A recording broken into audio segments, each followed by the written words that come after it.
Diesel is for unbelievers. Electricity is wrong. Die Joburg Theater sal in Julie die eerste opvoering van Andrew Lloyd Webber se rockmusiekblyspel Starlight Express aanbied. Die verhaal waarin 'n kind se speelgoedtreinstel in sy droom lewend word, was die eerste keer in 1984 in Londen se West End op die planke.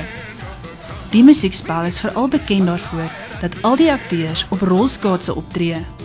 Die verhaal wentel om speelgoedtreine wat deelneem aan 'n resies, die Starlight Express, om die vinnigste lokomotief in die wêreld te word. Die akteurs en dansers was hard aan die oefen by die week se werkswinkel onder leiding van Karen Bruce, wat veral bekend is vir koreografie vir Strictly Come Dancing in Engeland. Karen meen dat van die dansers tot 3 maande neem om net te leer skaats voordat enige moeilike koreografie geleer word.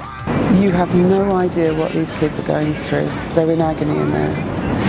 The most they'd ever been on skates till we arrived this weekend was 2-3 hours at a time. I'm making them do 8 hours solids every day. They've got blisters, they've got blood, and you know what? We can't say anything because that's Starlight. En 'n fisioterapeut staan gereed vir wanneer die beserings begin knaag. Starlight Express begin die 2de Julie en sal tot die 1 September by die Joburg Theater wees. Kaartjies is reeds beskikbaar.